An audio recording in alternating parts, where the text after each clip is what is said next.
Assalamualaikum warahmatullahi wabarakatuh. Siswa-siswi sekalian, pada pertemuan kali ini saya berada di sebuah tempat yang biasa digunakan untuk berbagai macam kegiatan berkesenian.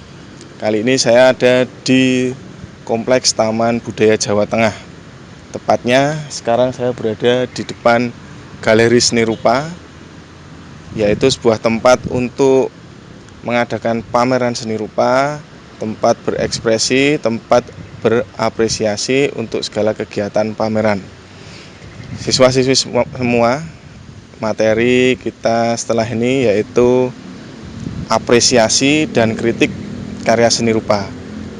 Jadi nanti dalam melihat karya, ujungnya atau tujuannya kita bisa mengapresiasi karya dengan baik dan benar.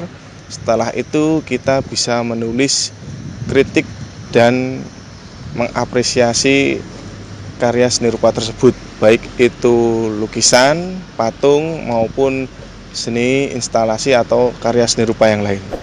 Bagaimana materinya? Kita masuk, kita simak materinya berikut.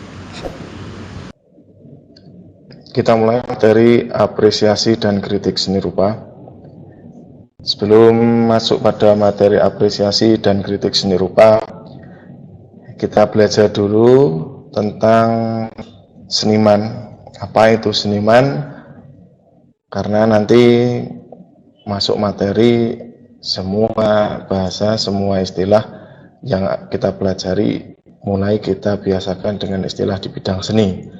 Seniman yaitu orang yang mempunyai bakat seni dan berhasil menciptakan dan menggelar karya seninya.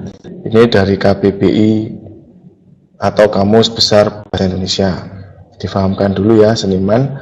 Kemudian karya seni berasal dari bahasa Inggris art atau bahasa Latinnya ars, artis, yaitu sebuah keterampilan menunjukkan perbuatan apapun yang dengan sengaja dari maksud tertentu untuk mengacu pada yang sesuatu yang indah, atau semuanya itu karya seni itu dibilang karya seni adalah jika karya itu punya nilai keindahan. Dan penghayat atau istilah lainnya apresiator.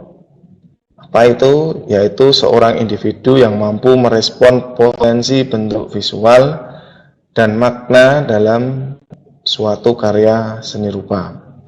Itu tadi seniman, karya seni, dan apresiator. 3 unsur dalam kegiatan apresiasi. Apresiasi sendiri yaitu diartikan sebagai mengerti serta menyadari sepenuhnya, sehingga mampu menilai sebagaimana mestinya. Ada tahapan-tahapan apresiasi. Yang pertama, mengamati menggunakan rangsang indera pengamat, mengamati objek, dan penikmatan atau menikmati merupakan proses psikis ketika menikmati objek. 3, pemahaman, kejelian identifikasi kita dalam menghayati atau mengamati karya seni atau objek seni. 4, penghayatan, impresi atau kesan mendalam dalam simpati. 5, penilaian, yaitu mampu menganalisis dan menakar perabot karya. Itu tadi apresiasi. Sekarang masuk pada kritik seni. Kritik seni adalah kecaman atau tanggapan atau kupasan. Terkadang dapat berupa uraian dan pertimbangan baik buruk sebuah hasil karya, pendapat, dan sebagainya. Pengertian lain menyebutkan bahwa kritik adalah pengecam, pengkritik, pengupas, atau pembahas. Pengertian yang lain juga menyebutkan kritik seni adalah suatu pertimbangan baik buruknya sesuatu. Dari 3 uraian pengertian kritik seni tadi dapat disimpulkan bahwa kritik seni dapat diartikan suatu ulasan atau komentar dari seorang kritikus terhadap hasil karya seni, mengenai bagaimana eksistensi kualitas karya seni yang diciptakan oleh seniman. Fungsi kritik yang pertama, dengan kritik itu dapat menjembatani persepsi atau pandangan antara seniman, karya, dan penghayat. Lewat tulisan tersebut kita bisa tahu persepsi pandangannya. Yang kedua, melalui kritik dapat berfungsi sebagai komunikasi karya yang disajikan kepada penikmat atau apresiator atau penghayat. Melalui kritik juga bisa dipakai oleh seniman dalam rangka evaluasi untuk penyempurnaan karyanya. Kritik juga dapat mempengaruhi persepsi penikmat terhadap kualitas sebuah karya, dan kritik dapat mempengaruhi penilaian ekonomi atau price, harga dari sebuah karya. Jenis-jenis kritik ada 4: kritik jurnalistik, kritik dalam dunia pendidikan atau kritik pedagogik, kritik keilmuan atau pengetahuan, dan kritik populer. Kita bahas satu-satu. Kritik jurnalistik. Kritik jurnalistik, ciri-cirinya antara lain, kritik ini disampaikan secara terbuka kepada publik melalui media massa.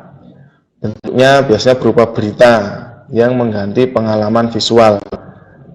Tidak harus mengunjungi atau melihat sebuah karya, tapi lewat tulisan yang ada di media massa itu bisa mengganti atau memahamkan kita, membuat kita mengerti karya-karya itu. Ulasannya lebih lengkap dan tajam daripada kritik populer, serta sangat cepat mempengaruhi persepsi masyarakat karena disajikan melalui media massa. Kemudian kritik dalam dunia pendidikan atau pedagogik dapat dipakai untuk meningkatkan kepekaan artistik dan estetika peserta didik. Disampaikan kritik sehingga peserta didik mampu lebih peka untuk meningkatkan tingkat artistiknya atau estetiknya.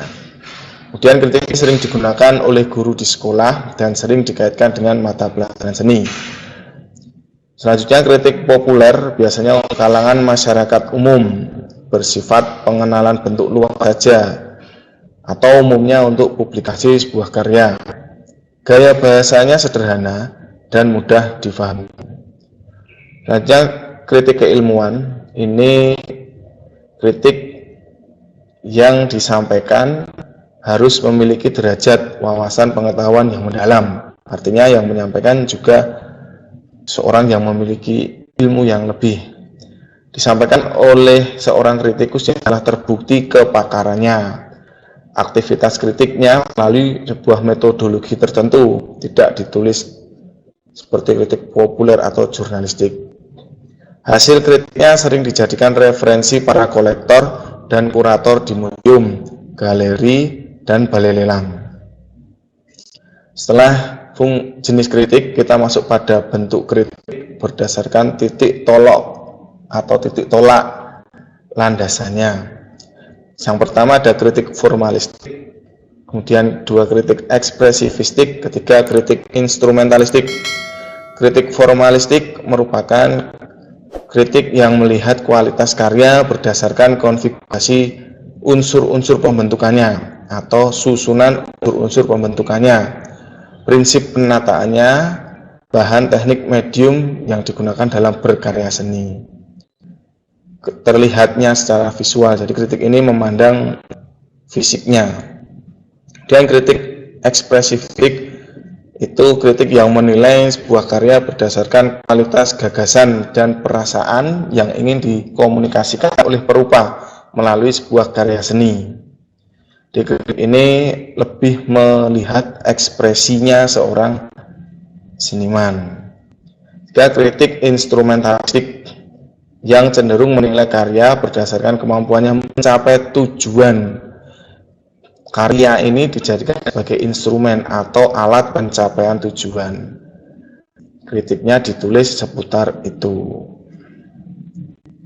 Sekian materi apresiasi dan kritik. Itu tadi paparan materi tentang apresiasi dan kritik karya seni rupa dari saya. Semoga apa yang kalian pelajari nanti dapat kalian pahami. Sekian, Assalamualaikum warahmatullahi wabarakatuh.